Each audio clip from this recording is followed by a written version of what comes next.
All right, welcome to Serious Writer Club. It's critique day, and we're critiquing some works today. Some notes for you is for next week, which will be July 24th, 2024. We will not be having an online. We have 5 weeks this month, so we're skipping a week, and we'll finish the 4 weeks of online trainings at the end of the month.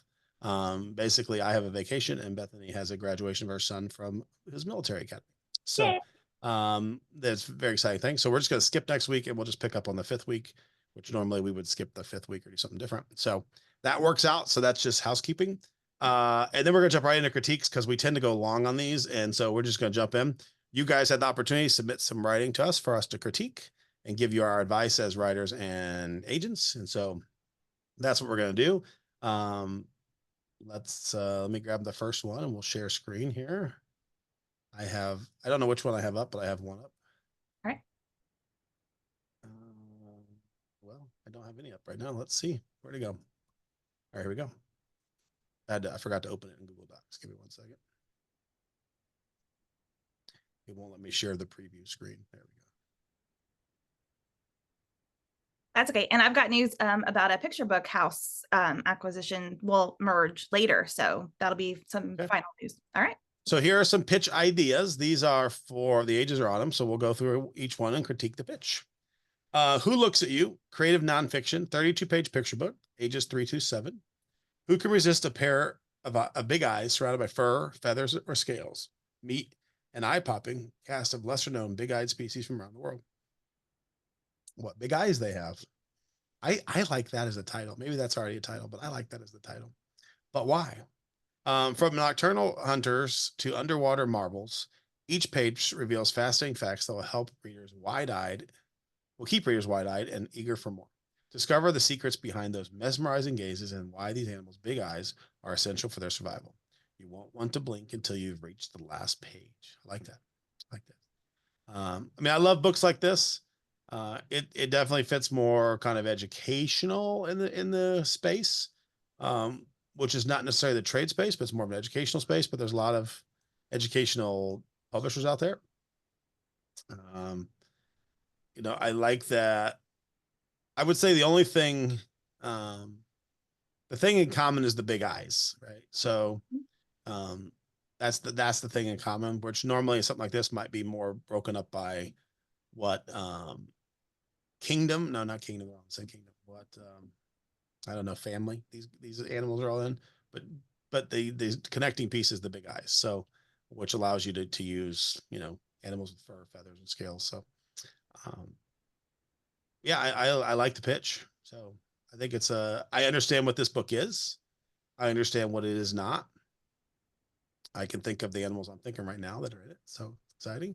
And any thoughts, Bethany, on this pitch for a picture book, creative nonfiction? I agree with you. I think like what big eyes they have, or I like the don't blink as well, like towards the end.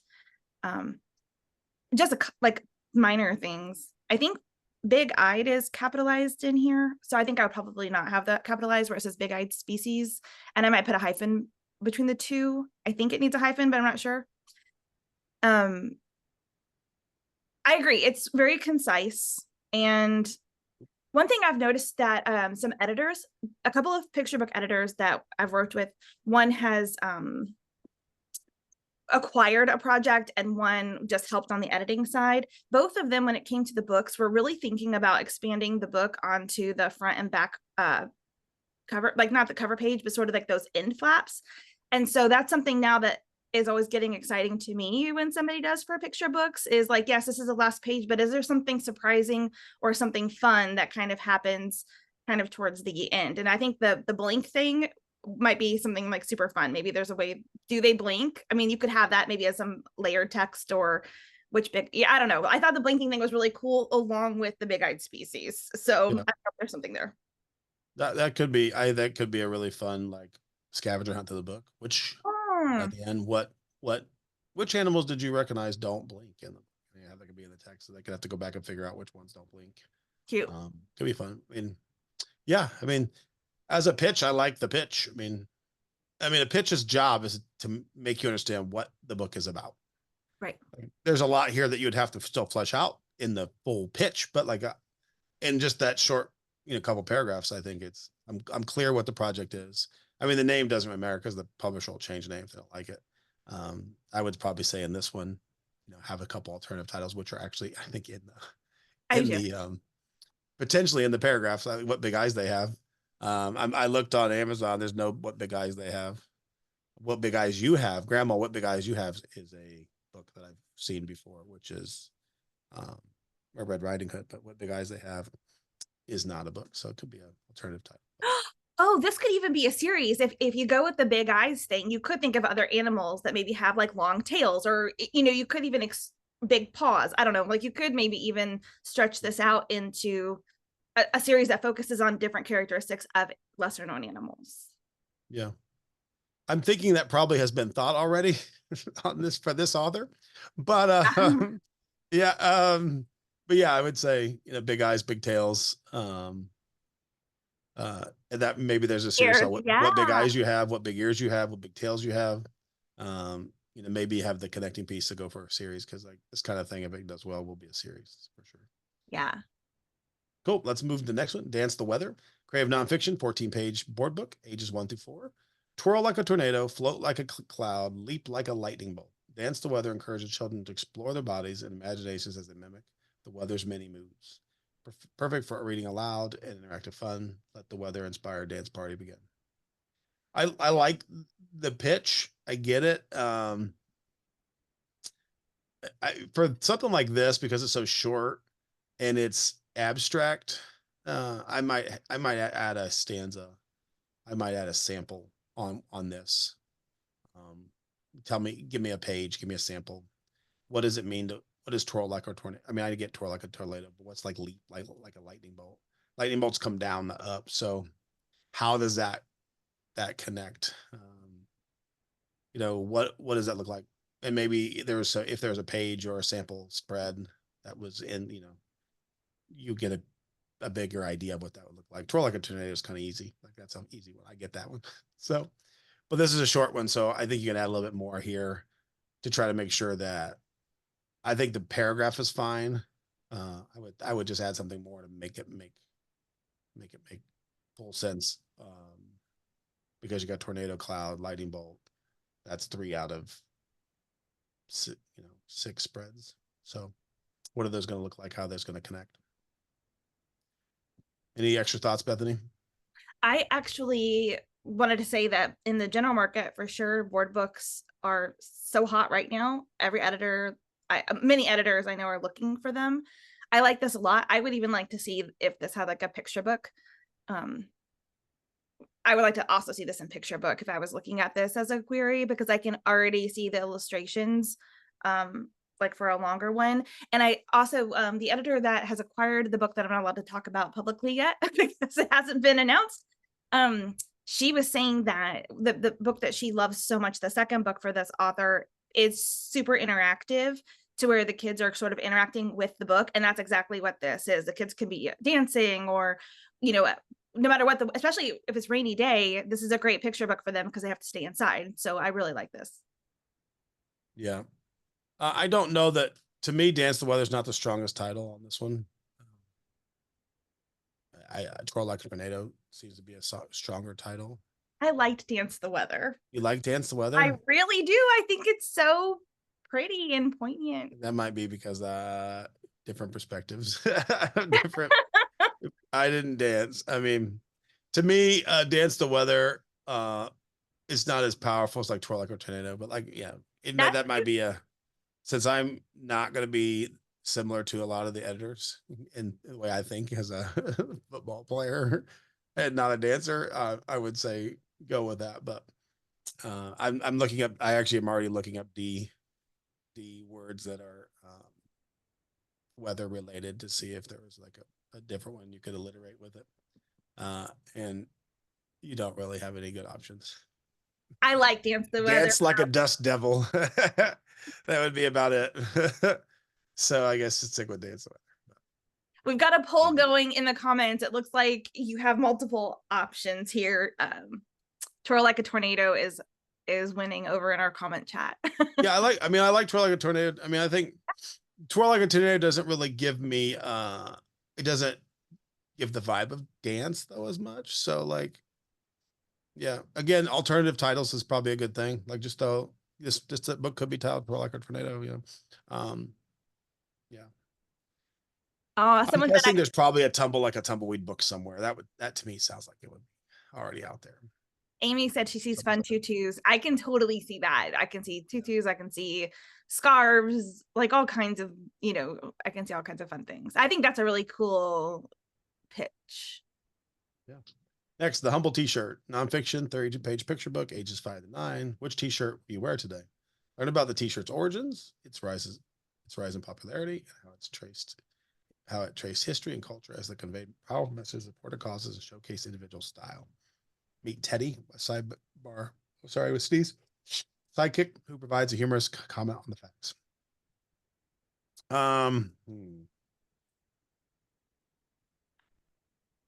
This one's a harder one for me. This definitely is the higher age level for me.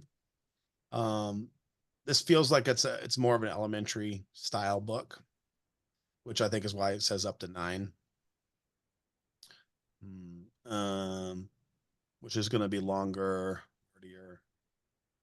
Yeah, I like. I mean, kids all love T-shirts. I don't know if humble T-shirt. I don't know if that's a word that 5 to 9-year-olds are going to know. I don't think it is. So I might go with more of a basic, like what's a T-shirt? Where did a T-shirt come from? You know, who put the T in T-shirt? You know, yeah, so, something like that. I mean, ultimately, then you could. I mean, there could be a fun one there because you put the T in T-shirt because yeah. So just an idea. I mean, I would think it feels more adult. This one, the pitch. I saw to me, this one needs to feel more like it speaks to that young elementary, first grade, second grade, who's still interested in life. It feels a little bit more adult here with the history, the culture. I might make this more fun and nonfiction at the same time. So, yeah, if that makes sense. I don't know if I'm making that make sense enough. But I would say this one to me of the one so far needs a little bit more work just to make it. Would this be interesting to a 7 to 9-year-old? All right. It's going to be about like everybody wears a T-shirt. I think it probably needs to be everybody wears a T-shirt. Like children wear T-shirts, adult wear T-shirts, but what is a T-shirt? Who put the T in T-shirt? Like where did it come from? Why are they so popular? And learn about T-shirts and how they convey powerful messages, support causes, and showcase individual style across the globe and across the decades. I don't even know. I actually have no idea when a T-shirt was created. So now I kind of want to know. You can tell us, Robin. When was a T-shirt created? I think that what I would include in here, because it's probably within the picture book, are the different ways that you can like stain a T-shirt. Like there's tie-dye, but there's also like tea and coffee dyeing that I just saw somebody do like over on TikTok. And then another thing too, I would include in here how to cut T-shirts. So people are like searching for how to like cut the neck off of a T-shirt to make it like off the shoulder, or even I saw someone, they were cutting up the sleeves on things or cutting up the seams and making like putting ribbon through it to make it would be kind of fun to upcycle, like have like some sidebars where you could upcycle T-shirts, and you could, which is basically what you're saying, turn T-shirts into something, and then T-shirt blankets. I mean, I would kind of, if you're going to go into the T-shirt, how to make a T-shirt blanket, how to tie dye a T-shirt, like some of that. I think some of that would be a kind of like it have some of those craft book elements, but not be a craft book. Not a craft book. The craft book's not going to have any of the history. It's not going to have any of the culture. It's not going to have the tradition. It's not going to have any. But they're sidebars, and they don't have to be like really in depth, like step by step guides, like in a craft book. It could be, especially like if I mean, obviously, I know this is Robin's pitches, but it could be like go to this link, and she could have a YouTube video on how to do it, or it could just be something that's like you can make T-shirt.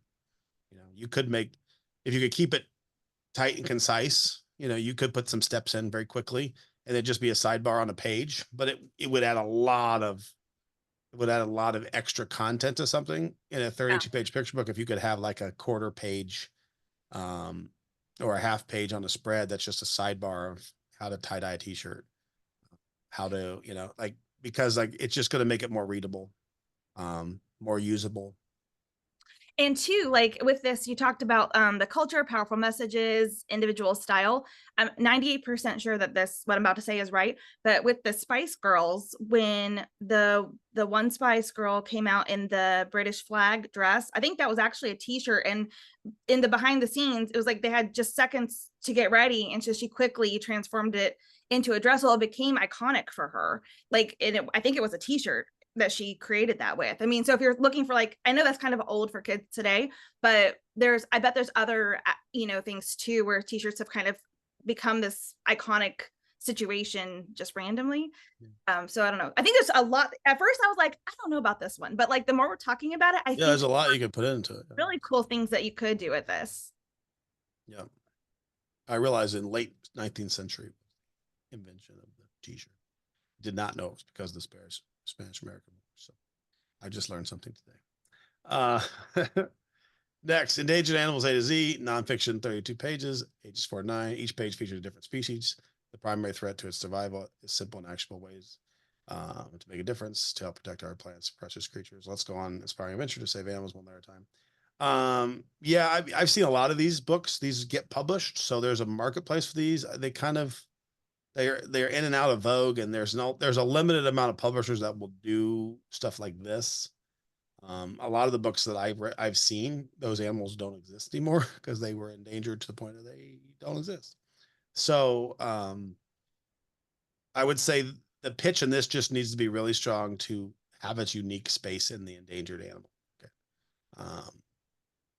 And I'm not that familiar with what's released recently about endangered animals. Let me I check think on it. while he's checking that, I think for me, my only comment is because I also see a lot of this type of thing. What's the big idea here that's going to separate it from Yeah. every book on endangered animals and every other A to Z book, concept book? So I think that's probably the only thing I'm missing in here is what's the big idea. Yeah. Like there's Endangered Animals Atlas released last year. There's I'm looking for ones that are like Don't Let Them Disappear, 12 Species Across the Globe. Chelsea Clinton released that one a few years back. Let's see what else. Endangers animals in their habitats. So what's the big idea? What's going to be the book that's going to separate? What's going to be your idea that's going to separate this from the other ones?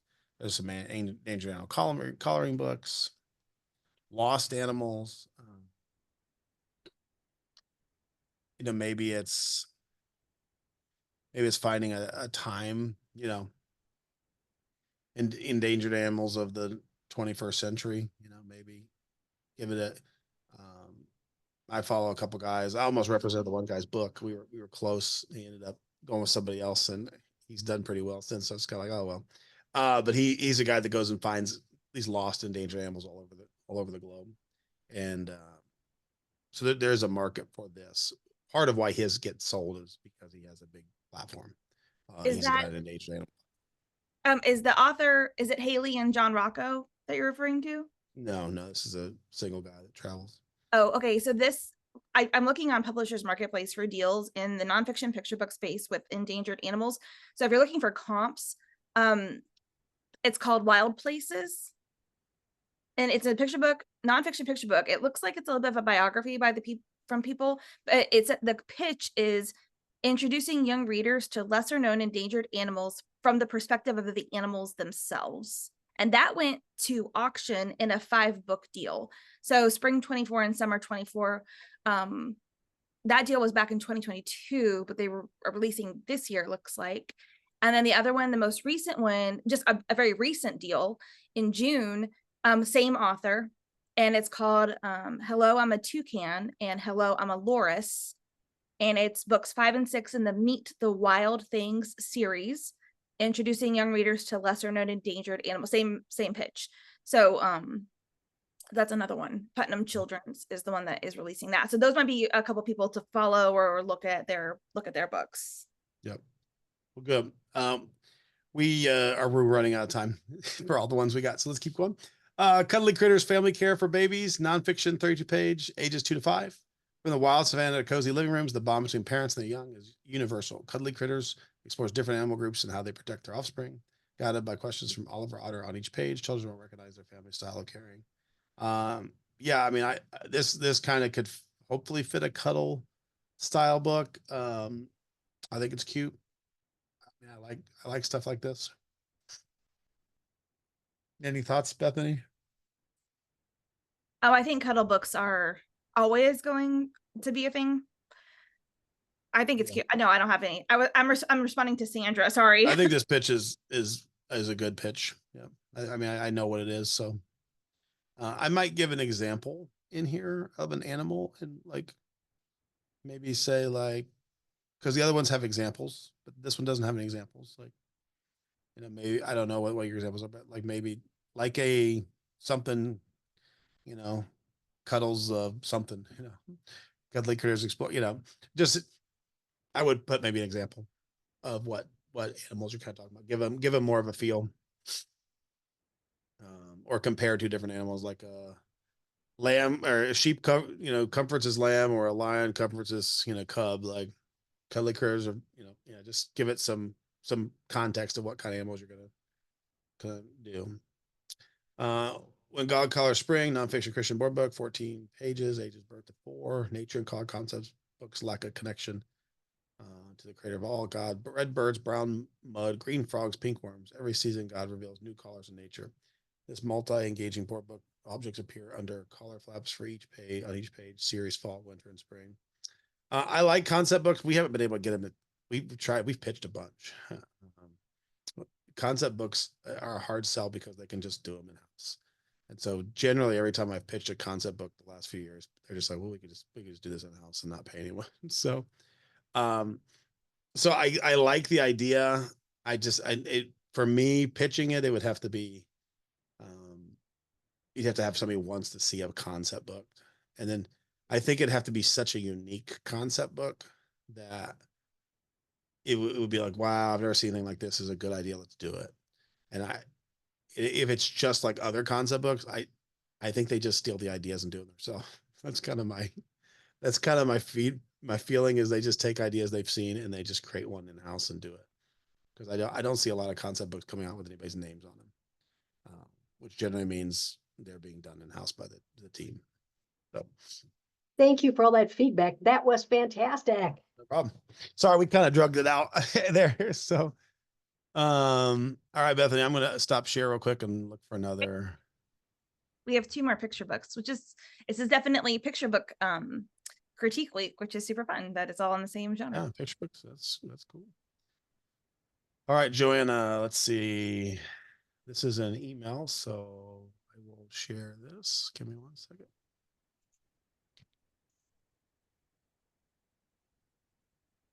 All right. This is Don't Mess with Nona Bunny. Is it Nana? Nona. It's Italian for grandmother. I know this because now I have an Italian in my family.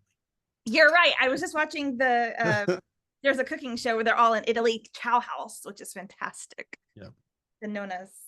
Nona Bunny has lots of grand bunnies. The little bunnies love to play and hop on Farmer Bob's farm. The little bunnies love to hop in Farmer Bob's cabbage patch. The little bunnies love to munch Farmer Bob's carrots. Farmer Bob says, no, no, no. Don't make us call Nona Bunny, they reply. Nona Bunny comes out with a rolling pin. She looks mean.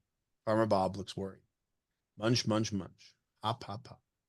Little bunnies love to play in Farmer Bob's haystacks. Little bunnies love to pretend they are driving Farmer Bob's tractor. Farmer Bob says, no, no, no. Don't make us call Nona Bunny, they reply. Nona Bunny comes out with a frying pan. She looks mean. Farmer Bob looks more concerned. Hop, hop, hop. Play, play, play. Little bunnies love to play in Farmer Bob's cornfield. Little bunnies love to munch on Farmer Bob's Brussels sprouts. Farmer Bob says, no, no, no. Don't make us call Nona Bunny. Nona Bunny comes out with knitting needles in her hand. She looks mean. Farmer Bob looks very concerned. Hop, hop, hop, munch, munch, munch. The cold wind blows on Farmer Bob's farm. The leaves begin to fall. Little bunnies are warm in their sweaters that Nona Bunny knit for them.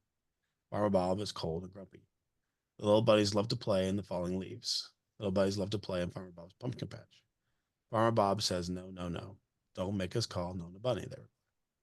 Nona Bunny comes out holding a sweater. She's smiling. Farmer Bob looks shocked. For me, Farmer Bob says, for you, little bunnies. Farmer Bob loves his sweater. Little bunnies love to play on and hop on Farmer Bob's farm. Farmer Bob and Nona Bunny sit in the porch of the farmhouse watching the little bunnies play. Farmer Bob and Nona Bunny sit in the rocking chairs on the porch, staring and play cookies for them. So my first thing will be when animals and humans talk to each other, it is breaking a barrier that is often not broken in books unless there is a reason. If we anthropomorphize animals, then generally we don't have speaking humans in books. And if the human speaks, the animals usually don't. This is a usual thing. It's not an always thing. There are books that are exception, but I've not been able to sell anywhere the animals and humans talk to each other. It's kind of a Winnie the Pooh thing with Christopher Robin, but that is a very old style of publishing, and we don't see a lot of those come out anymore. It's generally, if in modern publishing, for whatever reason, and I've written books where the animals talk to the humans, but I've not been able to get those sold. There's a barrier that doesn't get broken. So it would normally be the animals talk to each other and the farmer is in the background, not really part of the story. And they may be responding to the farmer.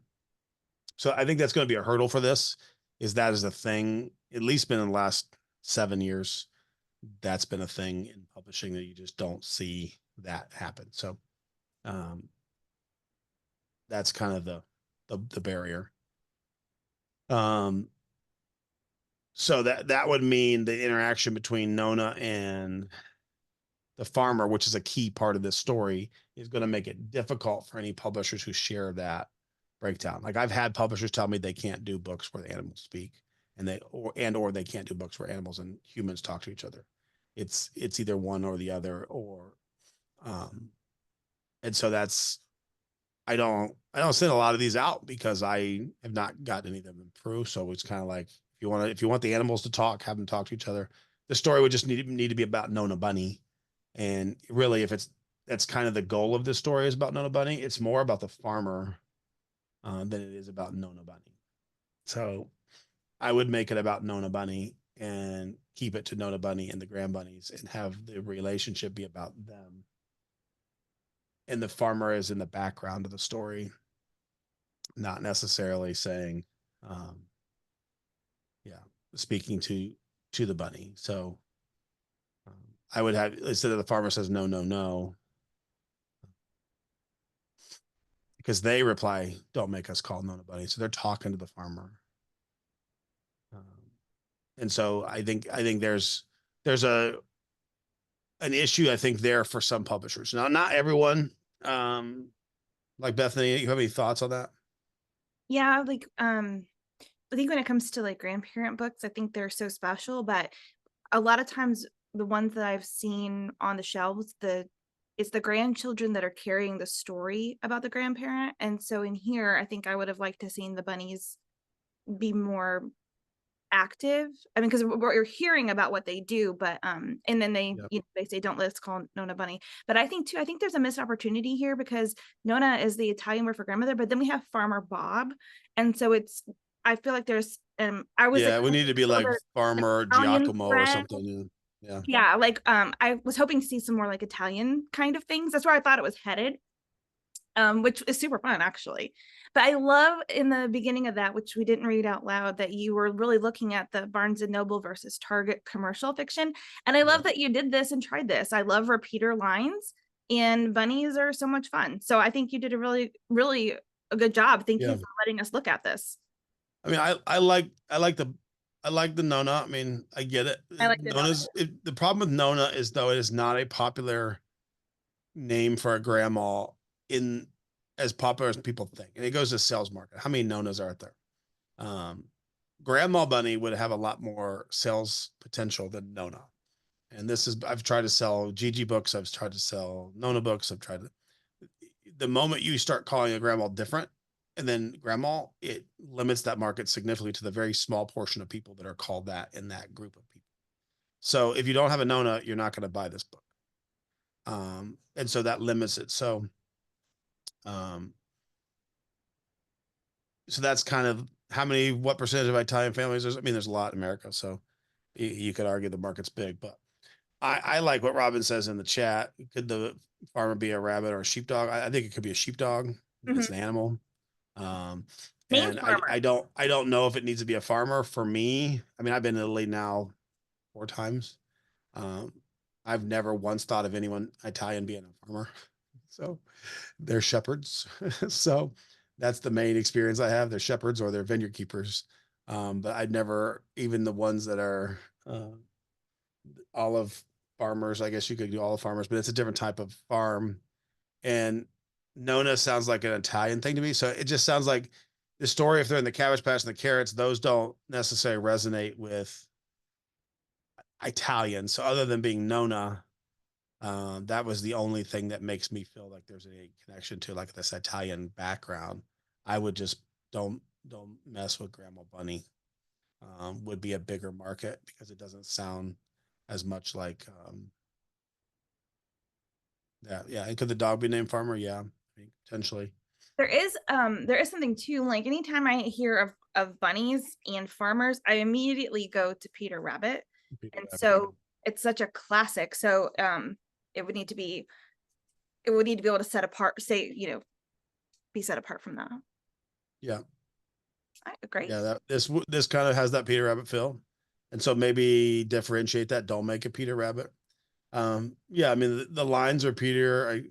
This is trying to get like a trade, like where you have the page flips, so you have all these things that kids can experience. And you got the hop, hop, hop, munch, munch, munch. Hop, hop, hop, play, play, play, hop, hop, hop. This one here, the only thing is this changes, munch, munch, munch, hop, hop, hop. I would expect if this is munch, munch, munch, hop, hop, hop, and there is hop, hop, hop, munch, munch, munch, then there should be a play, play, play, hop, hop, hop somewhere. It should be flipped.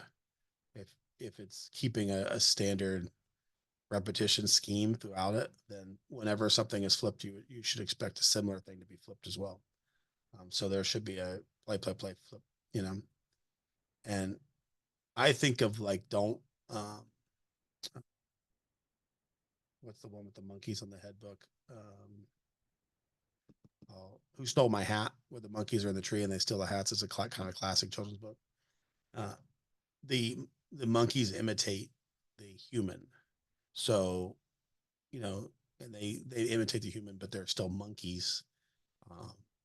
To me, these could be, the sheepdog or farmer, whatever, could be saying, don't you be playing in my, carrots, and then hop, hop, hop, play, play, play. You could have the, no, don't you play in my carrots, no, don't you play in my carrots. But like, cause you have like hop, hop, hop, play, play. No, don't you munch on my whatever. Like, so there's this repetitive nature, yeah,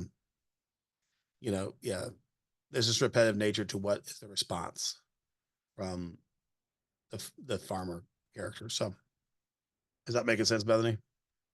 Yes. And then Robin gave us the name of the book you were mentioning. It's called Peddler's Cap, with the monkeys. Oh, Peddler's Cap. Who Stole My Hat? I think that is isn't that the red hat and he's looking for it and it's on the different animals? Yeah. Brian Gerline, when he was with us, had that book and was talking about that one. I don't know what that book's called. My wife reads it all the time. It's her favorite book. She's good at reading it. But yeah, maybe it's called Peddler's Cap. It's like, who stole my hat? Yeah. You give me back my hat. Yeah, I love that book.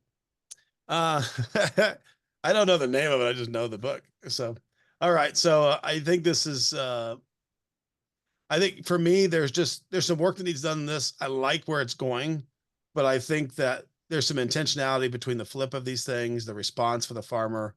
If they're munching, he should be talking about their munching. No, don't you munch on my, because you can also have it's predictable. So kids can predict what's going to happen.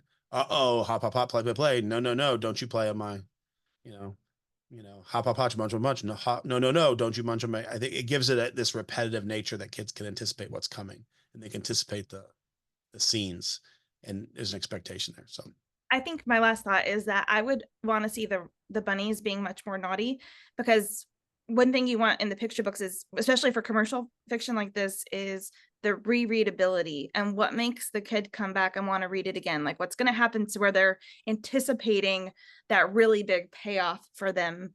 I mean, that's why my wife reads that book, because it's, although she's read it a million times, the way she reads it is fun and it's funny. I like listening to her read it, like, and it's silly, but it's very repetitive. It's very sing-songy in the repetition of it. And because of that, it makes it a classic. And so I would say take some of those things and try to make this into a classic, that feel. So Super while good keeping job. the marketability of it. All right. So let's go to this last one, then you can answer that question. Okay. Okay, share screen. I got one more book for critique. This is a picture book. All right. Look who's growing up. Some days I feel like I'm getting bigger. Mama says getting bigger is not always about getting taller.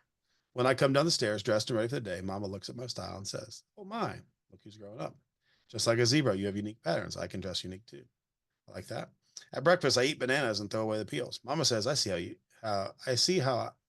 sees how I eat and help. She says, "Oh my, look who's grown up." Just like a monkey who eats 2 fruits a day and cleans up. I can too. At the playground, when I see someone fall down, I stop to help them. Mama sees me stop. "Oh my, look who's grown up." Just like a cheetah who helps their friends when they hunt. I can help friends too. When my very cool tower topples and I have to start all over, I start to scowl, but then I take a break and begin again. Mama whispers in my ear, "Oh my, look who's growing up." Just like a tiger who can tame their growl, I can tame mine too. When shopping at the grocery store, I say, "Pardon me." If I bump into someone, Mama pats my shoulder and says, "Oh my, look who's grown up." Just like a moose, they are big, big, big, but they can use kind words, and I can too. Even when I'm not sure I get that connection, how a moose can use kind words. Um, even when I am out with Grandpa, I can be polite and use my best handshake. Grandpa says, "Oh my, look who's grown up." Just like a giraffe who sometimes greet with their necks, I can greet others too. When I go off to school, I do my very best. I come home and share about my day. Mama says, "Oh my, look who's grown up." Just like elephants who share their day with mom, I can too. Holding on to handlebars, I shout, "I'm ready." Then I pedal fast to correct my wobbles. Daddy says, "Oh my, look who's growing up." Just like a rhino who runs 25 to 55 miles per hour, I can go fast too. I don't know that kids will get that concept. On days when it's hard to share a room, and I do not think my sister, and I don't know that kids ride a lot of bikes anymore. On days when it's hard to share a room, I do not think my sister is being nice. I simply say, "I love you, even when you bug me."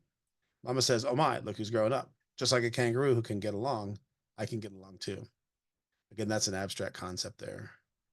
At the dinner table, I say, "Excuse me, when may I please have another?" I can use my best manners when I eat. Papa is pleased and says, "Oh my, look who's growing up." Just like a polar bear who eats a lot, I can too. And I can use my manners. Like, yeah, it's an abstract and then connect to the manners. I don't know that kids would make that connection. Adult would, but not kids. After dinner, I clear the table and help with dishes. Mother hands me a towel and says, "Oh my, look who's grown up." Just like a raccoon who can wash up and clean up, I can too. That one is a good one. Raccoons do that. Before bedtime, I can brush my teeth all by myself. Then I take time to floss. I don't think kids floss very often. So Mama peeks in and says, "Oh my, look who's grown up." Just like a crocodile who polishes her smile, I can brush mine too. Um, when it is time to say goodnight, I can tell Mama I can sleep with the lights off. Then I snuggle and cozy and tight. Mama gives me one last hug and says goodnight. Look who's grown up. Just like a hippo who sleeps underwater, I can do bedtime tricks too. I might find a better one to connect with sleeping with the lights off than sleeping underwater. Each night when I go to bed, I say my prayers. "Dear Lord, I know someday I'll be all grown up. Please help me make good choices as I grow." Looking out the window, I see the moon up high. Good night. I see the moon. This feels like a different ending to a different book. Mama looks back at me and then at the moon and she says, "Yes, my love, you are growing up." Um, to me, this really felt general market. And then at the end, it was thrown into like a religious market here. I think this book is general market. I think this needs to be, after this, it ends with, yeah, I'm growing up. There needs to be a better ending here. I like the conversation here about growing up. I don't know that I don't know that you need the moon necessarily. I think there needs to be a final conversation between mom where you recognize you're growing up. There needs to be something. The child needs to recognize that the child is growing up on the child's own, not with the child has to resolve their own resolution of the story. So the child needs to figure out somehow something has to happen. The child recognize the child's growing up. Maybe they've gotten taller, but they got measured and they were taller and they realize they're growing up and say, Mama, I think I'm growing up. Or Mama, I am growing up. And Mama looks back and says, Yep, you are growing up. And maybe it's just like every adult human, I don't know. But I feel like there could be a stronger ending there. I kind of said some of my thoughts when I went through. Bethany, what are yours to add? Yeah, I agreed with everything that you said. It definitely felt general market for me. I think there needs to be I think that there should be something in the opening of each one of these different page spreads where it really pulls that, if you're going to do a different animal. Like, I don't know if it's going to be, if the mom says something or they see something and then the child is then taking whatever this said and then equating it to the animal. Like the banana was kind of easy because monkeys. Yeah, I feel like But well, some how of many them were words is this? 600. This is really long. It felt long. It's long for what it is. And I felt like there was a lot of here was too abstract because I think it was a stretch to get more. I would cut down to the best ones and then add some of what you're saying in. You need to add some more context. The raccoon one's perfect, but unless you see it, like unless you know raccoons clean their food, kids don't. So a child's not going to understand that a raccoon cleans the food. So somehow that child's going to have to make a connection that like there's got to be this teaching that a raccoon cleans his food. So I don't know that. Yeah, tiger taming their growl is going to be a hard concept for a kid. Cheetah helping their friend. Cheetahs run fast for kids. That's what they're known to do. To me, running fast would be the connection to a cheetah. Um, I really like the zebra and the patterns. I think that one's great. I like the raccoon. I think that was great. To me,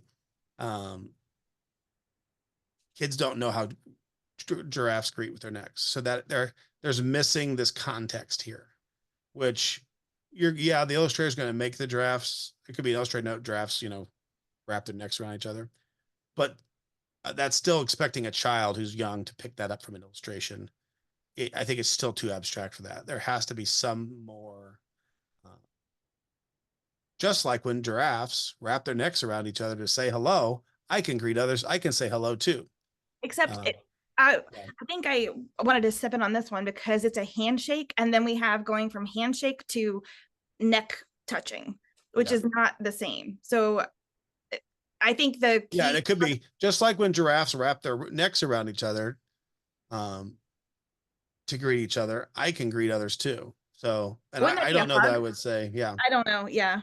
I think too with the giraffe though, I talk about growing up, I think there's an opportunity there where, when kids are being measured against the wall, which I still do with my boys, like you can see the kid wanting to stretch their neck as tall as they can, just like a giraffe. So that way they can be taller when they're being measured. So I think there's opportunities here to maybe pull it together. And then the question was, can I pitch it to the Christian market first? And if you want to do that, I think you need to have a thread going through that feels more spiritual, because it definitely feels general market. And at the end, it felt like, for me, it felt like pulling in Goodnight Moon.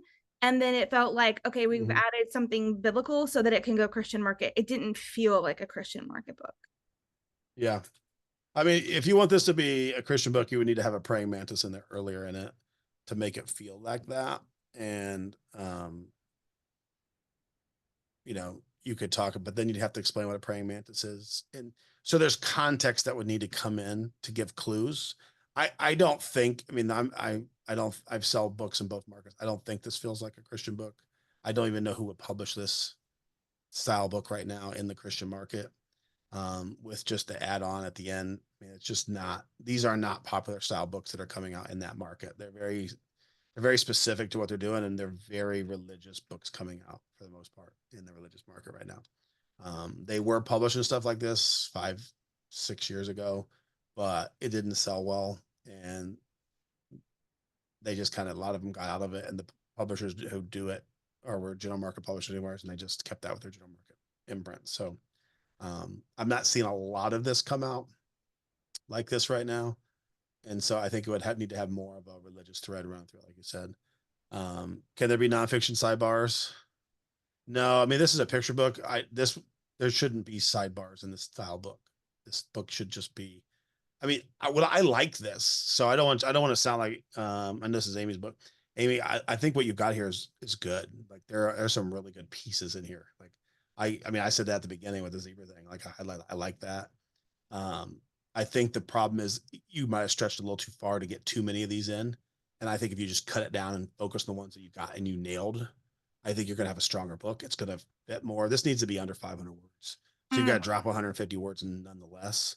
Plus you've got to add context back in. So you're going to have to add you're going to have to add text to get context. So you're going to have to cut half these stanzas out and just keep the zebra.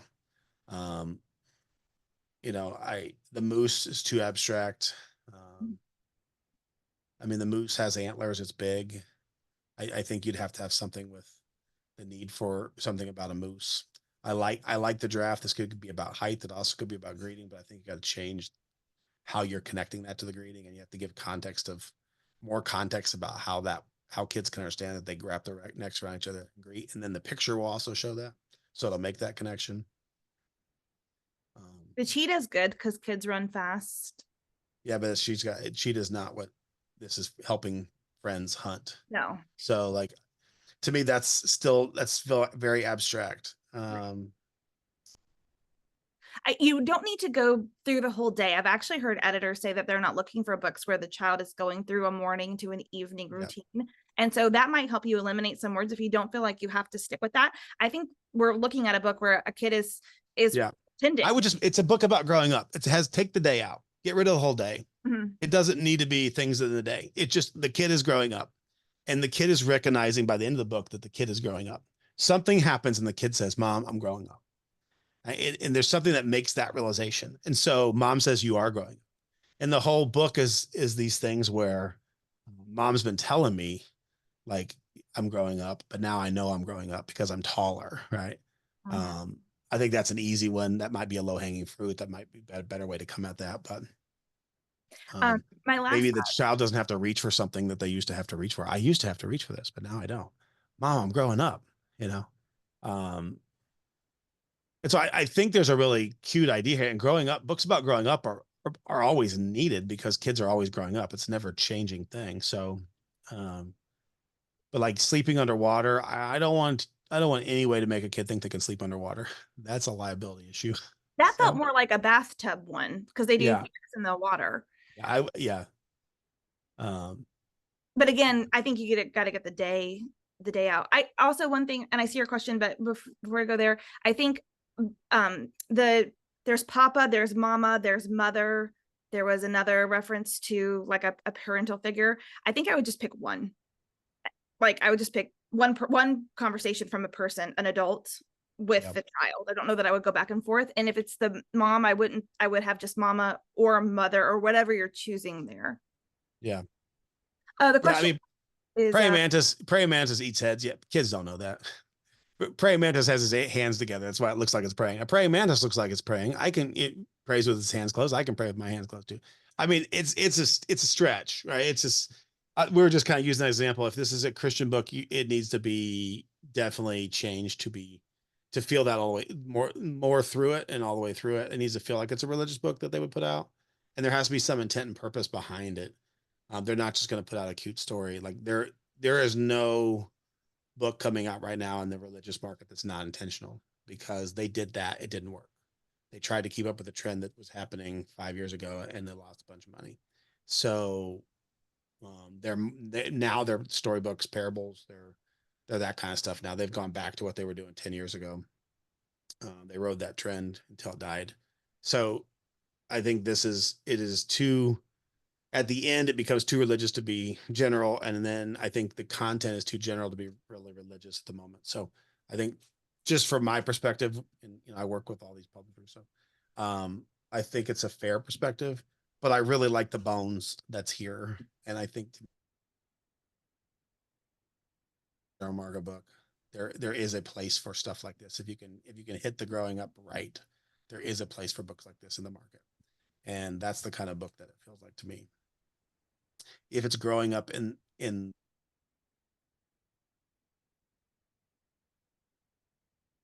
I lost your audio, Kyle. entirely, so, and that might be a different book entirely that you want to write, but I wouldn't try to make the two concepts fit. Can you repeat that? It looks like a couple of us lost your audio. Oh, we may have lost Kyle. Oh, we did. Okay, so if I know it's one, if anyone needs to fall out or leave, I understand. He's probably going to pop back in, and I really want to hear what he had to say, so I'm going to keep this going. There he is. You're muted. You're muted. I don't know what happened, but Your sound went out, so we weren't sure what you said at the very my whole thing went out. It just loaded back up. That was weird. Yeah. What I would say is, like, if you want this to be a religious book, I don't know that you're on the track for that, and I don't know that these animals are the way to do it in this way. I think growing up in like Christianity looks different, and it's more spiritual. This is growing up. These are animals growing up. These are using animals to talk about growing up. I think you just need to keep it to one or the other. I think those are two different books, and I wouldn't try to make them too similar. Like, you can do that same concept in both, but they're going to look different. So to me, this one feels too general, and I would stick with, it's a general market book. Keep it to growing up. Keep the good takeaway at the end. Shorten the book up. Give the context behind. Like, I don't know. I mean, a polar bear eats a lot, but a lot of animals eat a lot. So I don't know. That's too abstract. Like, you know, I would need something. Polar bear eats 5 camels a day. But then it needs to be about how I eat a lot now. How I use manners. You know, like, are there animals that wash their hands before they eat? Let's see.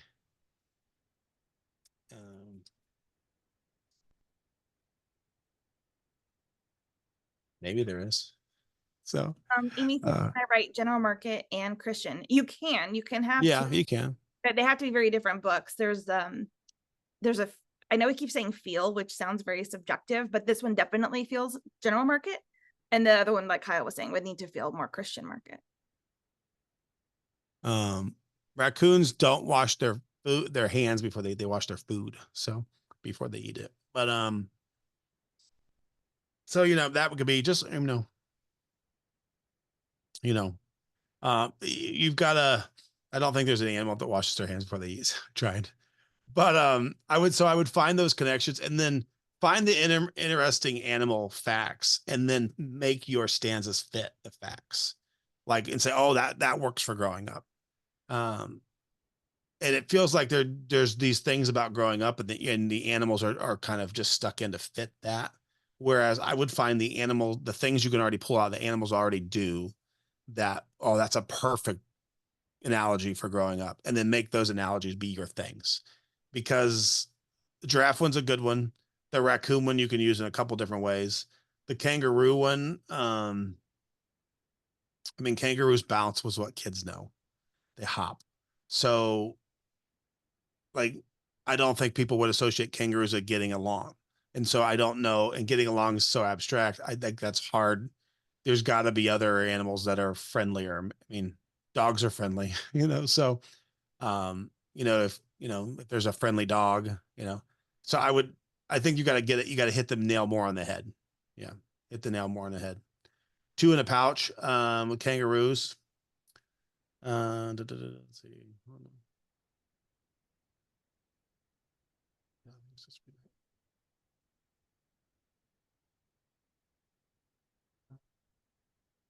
Yeah. You could do that, but that's a lot of context you have to give to explain that to like, kids have to understand on their own without a parent saying, do you know why this makes sense? The moment you have to do that, they're not buying the book. So I would say there's a lot of context to try to make the pouch thing fit. And so that might be, you've got some really good ones here. I would just go ask people, or search animal facts, or how's growing up like, and find the top. I mean, this is a picture book.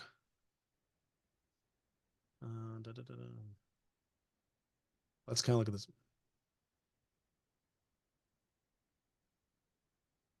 I mean, this is a whole spread. So, but it could be like the way this is written here, it could be a whole spread, or you flip the page and this is two spreads. This is on a spread, and this is on, you flip the page and there's these zebras.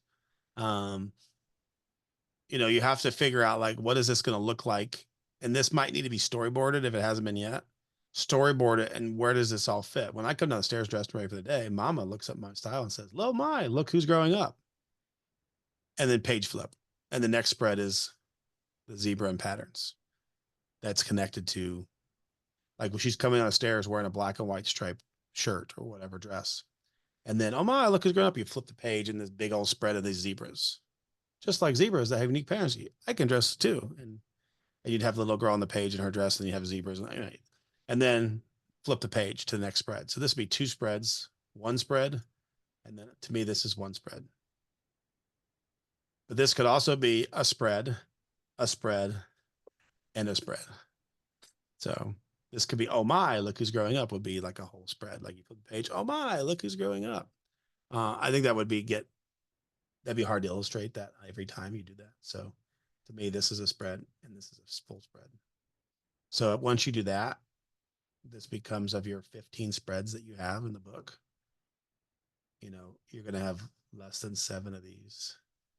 Plus you have to have your takeaway at the end, and you have to have your setup at the beginning. So you've got maybe 5 spreads. And I think too, since you're taking away taking away the morning to evening, what's the big idea kind of behind it? Like, they're growing up. I'm still not sure in the pitch how you would say how a child's looking at animals and thinking that they're growing up because an animal has this. So I think there's got to be there's just some context missing with the connection between the two. Yeah. Oh my, look who's growing up. Like if you were at a someone zoo said, and there's like baby animals and then the adult animal looks different, there could be like a compare. I don't know. Like I'm not trying not to stretch it, but I'm thinking about how the pitch would be to understand. And we are out of time. Yeah. I mean, there's a lot here that I like about this. I think the idea is a very strong idea. Yeah. I think it needs a little work, but there's 13 different unique animals here. And I think that you probably can only get away with 5, maybe 6 and then figuring out what that's going to look like, adding the context back in. And that's all going to be dependent on how much context, but it's got to be clear. I don't know, like just like a monkey, just like a zebra. That means that, like, how do you know that a monkey does that? Just like a zebra that has unique patterns, I can dress unique too. Yeah. Well, I think monkeys throw things. So like putting it in the trash with the monkey was a little bit of a separation for me, because they don't throw things away. And it's those small things though. Just like the monkey eats fruit. Yeah. Yeah. And cleans up too. But this one was both. It was 2. It was eat and help instead of just having one. I think, you got to just stick with whatever is easily known. If I had more time, I would research it with you because I think it's a good idea. I mean, we're spending time on it because I like the idea. I think it's a good idea. And this is why picture books don't stop working on this idea. I would say flesh this out, try to get this about 450 words and tighten it up, add some context to these, get it down to 5 strong stanzas, get the good takeaway. And I got to know from the beginning to end, this is a book about growing up. This is why picture books are hard to write, because every word matters. There's so much. So, yeah, this is fantastic. And we so appreciate everybody submitting their pitches and their work. And I love Critique Week. And right before we close though, the news about the publisher, I think this came out on Monday. I think it was Monday or Tuesday, but it just feels sometimes like the industry is shrinking. This is definitely general market news. We did share it over in Patreon, a link to the publisher's weekly article about this, but Hachette is Algonquin is part of their Workman imprints. So the Algonquin Young Readers is being merged over into Little Brown. And so Little Brown for Young Readers is taking over that list. As an agent, I have projects with Algonquin Young Readers right now, and with an editor over there, and it looks like I'm not sure where the editor is going to end up. So it's just there's so much shifting that happens in the industry. In the Publishers Weekly article, though, it said that this was something that typically happens during an acquisition, but because of the deal, the way the deal was made, they knew this was going to be happening. They had 3 years, and then this was slated to happen. So this is underneath Hachette is the main publisher, and then you've got Workman and Algonquin, but I'm not sure what's happening with the adult. If they're, I was more interested in what was going on with the picture book and the kid lit side. So it's sad. I'm sad about this very much. Yeah. There's always the one thing about publishing is always change. Oh, But I mean, it's been a good year. I mean, it's been a really good year for me. I'm working on some contracts right now, but everybody's out. So it's kind of like it's crickets. We're in hiatus right now. I was just told, I gave a publisher some time to look at a manuscript. I was like, can you let me know by the 19th? Because I think we'll get some multiple offers. And they're like, we need 8 weeks. Everybody's gone. 8 weeks. Yeah. Oh, there was another editor. She's like, if we can't have the 8 weeks, it's okay. We're out. And I'm like, no, it's fine. Take the 8 weeks. So like, it's not, I don't want to lose this Penguin. So like, I want Penguin to make an offer if you're interested. So take your 8 weeks. No big deal. Don't expect a lot to happen right now in this industry. It's slow. There's a big fantasy editor who's now asking for 12 to 14 weeks. Yeah. Take it back, it's slow. Well, we hope to see you guys in September. Your coupon code to join us at the intensive is in Patreon. It's the pinned post. Kyle, I've got I saw people asking about the contests, which I'll be updating the website hopefully this week. But hopefully details about contests will be coming out pretty soon so we can get that going. And I think that's it for us. And next week, like Kyle said, nothing. But we're going to combine probably our guest with our open week for week 5. So it's always nice when a month has 5 weeks. So I'll let you close this out, Kyle, but thank you all for being here and for sharing your work with us. We appreciate it. And it's lovely. Yep. See you guys. All right. Bye. Bye.